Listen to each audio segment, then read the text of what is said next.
We're in 8th school. We're doing awesome. Wow. Yeah. And how long have you been with 12 years. Well, and how long has it been in the 10 years. So it was private, we went public. Okay, so it was a private school, now you're a public charter school. Public charter school. Next year we'll be celebrating our 10-year anniversary.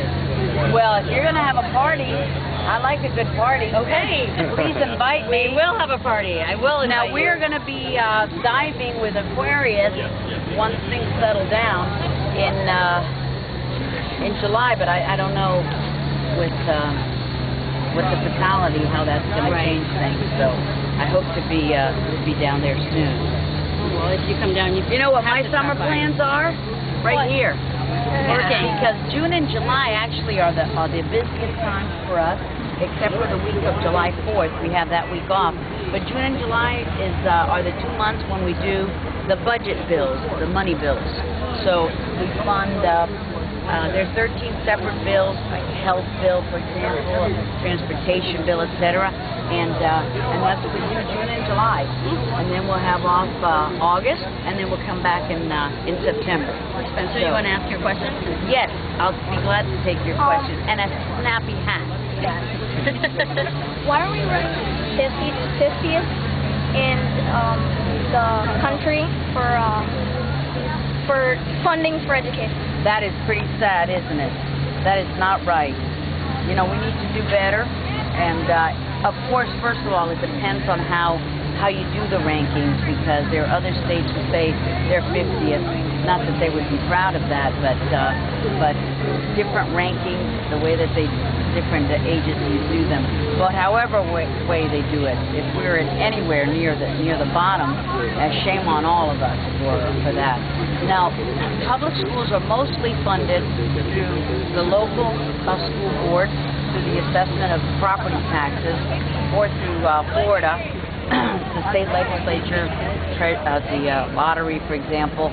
So here in Congress, we do fund a little bit of K through 12 education, but not much. Most of it is funded at the state and local level through property taxes. Now, you live in paradise, but you guys are taxed, you know, as high as you can go. People are really stretched to the limit in the Keys because you pay the most expensive place in which to live in Florida. And you pay high property taxes, high insurance, high everything. And the housing is so difficult for the Keys. So in terms of getting more education funding, it would be very difficult to tax the homeowners of the Keys any more than you already tax. So we hope that the Florida legislature in the next go-around, the next year, because they're already finished for this year, will do better with not having so many budget cuts for education. And we do fund a little bit here. We mostly fund special education for special needs children. We don't do too much funding for the regular education program, because that's usually a state and local concern. If you look at the Constitution, you'll find that education is not there because the founding fathers thought that education should be a priority for the state and the local government. But shame on us. I take responsibility in that too. I'm not trying to pass it off. But we need to do more at the federal level to pass bills that will not give you bills, but funding that will help all local schools. It's a great question. Shame on us. Who's got a question? It doesn't have to be as brilliant as that one. He set a pretty high bar. You can ask, and there are no silly questions, maybe just silly answers. Okay. Oh yeah, what? The one, yeah, about the Senate. The House and the Senate. Oh. Yes. Okay. Can the House veto something the Senate tries to put through? Very great question. So as you know, this is the House, and over there is the Senate, the Capitol there in the middle. So the House really doesn't veto anything that the Senate does. We veto bills that the President vetoes bills that the House and the Senate send over to him. So he can veto what we do. And then we, in order to override that veto, it's very difficult to do because you need more than just a majority. So usually budget bills start in the House, and they go to the Senate, and then the Senate will always redo what we do. So it's not necessarily a veto when we get a Senate bill, but we will change it a little bit, and then the House appoints some conferees, let's say 5 legislators, and the Senate will appoint conferees, let's say 5 senators, 5 House members, 5 senators, and then from both parties, and they work out the differences, and then that bill comes back to the House, and you can't amend it. Not amend a conference report, and then it goes back to the Senate as well, and they can't amend it either. Conference report has to be taken the way it is, and then we send it to the president.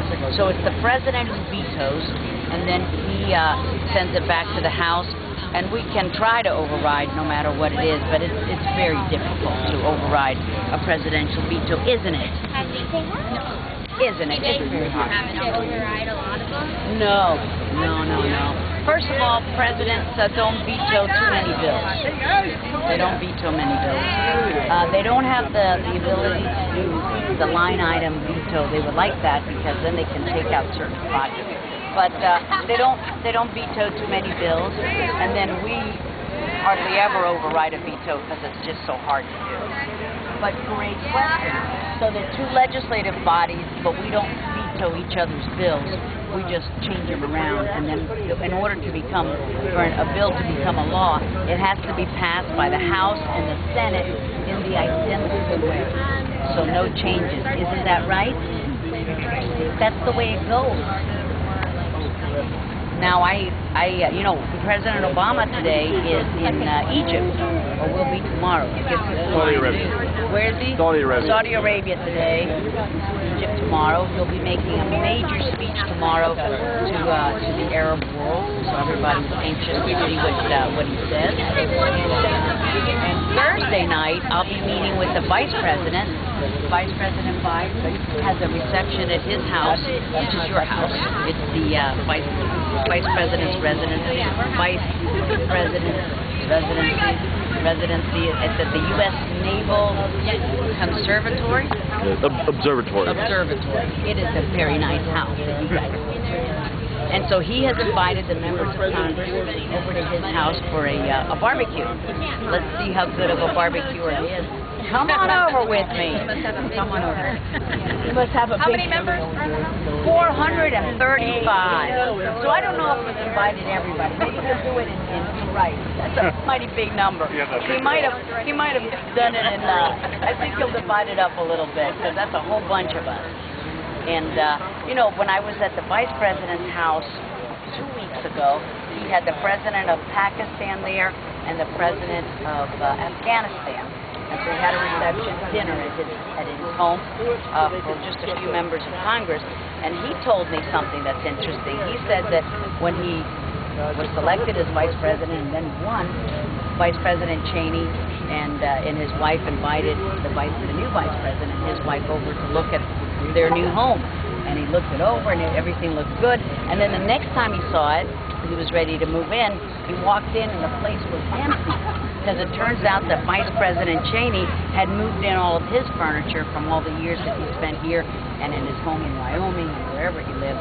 And so the Vice President walked into his house, there was no furniture, and they had to rent furniture. So every Vice President that had been there had furniture from here or from their home. And but the VP, he still has his home in Delaware, and he would catch the train every night to go back to Delaware, so he had no D.C. furniture to move into his vice presidential digs. So he's renting. That's pretty fun. We've been trying to get into the White House now. Kind of love it. It's hard, isn't it? And It's so hard. It's practically impossible, really. They have very few slots, and then you have to do it in 6 months in advance and tell them exactly the day you're coming, and it's security is still. But let me tell you though, no diss on President Obama or President Bush or whoever was president, it's not much of a tour unless you're into furnishings, because they'll tell you this is the China room and this is the yellow room and the red room, and there's really not much. You get a DVD and you'll get a much better tour and you'll know more about it. And nobody tells you anything. We'll go back. Nobody tells you anything. So there's no spoken. It's not an audio tour. So you go to a room. Okay, that's it. Wow. And you say what? Now I thought when the president moved in, he was able to pick from all of the furnishings within, but the VP doesn't have that. They don't have a store. According to Vice President Biden, he had nothing to select from. Nothing. But great artwork, though, because he does get artwork from the great museum. Can you tell the kids your top 3 issues? I know you're big in environment. Yes, environment is, and today I just filed a resolution to honor Jacques Cousteau for all the work that he's done in marine science, and as you know, his son is very active in this, Jean-Michel, and so the environment is very important. The protection of the coral reefs is so important to me, and I'm a former teacher, so education is important to me. How's that working? And boy, the budget, we're just concerned about the deficit, so we don't want to give you a big debt. Right. When you grow up, we want to eliminate that, and so does the president wants to eliminate it, and so do we in Congress. So we're working together to see how we can. Guillermo, I think this hat would look good on you. Or Maybe. This one. I can see you. Yeah. Well, Yeah. you, Jay. No, I'm not much of a hiker. I think you're a Madras kind of guy. So those are my issues: economy, environment, education. Will I see you in the Keys sometime? Oh, we'd love for you to come by. Good. What do you like to do in the Oh, yeah, I love to do anything. When will I be coming down again? I can't remember, but it's coming up real soon. Hey, if you ever do get invited to a Montessori party, Montessori party, right? Good. All right. Now I know. Well, I want to be invited for your 10-year anniversary. and we have it for sure. Well, Deal? Do you know Ileana? Yes. You know where the Big Lobster was? Yes. That's our school. It's across the street now. Right, we moved it. The lobster's now elsewhere. Rain Barrel, yeah. I know. Yeah. Good. Well, I'll be waiting and looking for my invitation. Don't let it get lost in the mail. Look forward to seeing you then. Thank you so much. Thank you.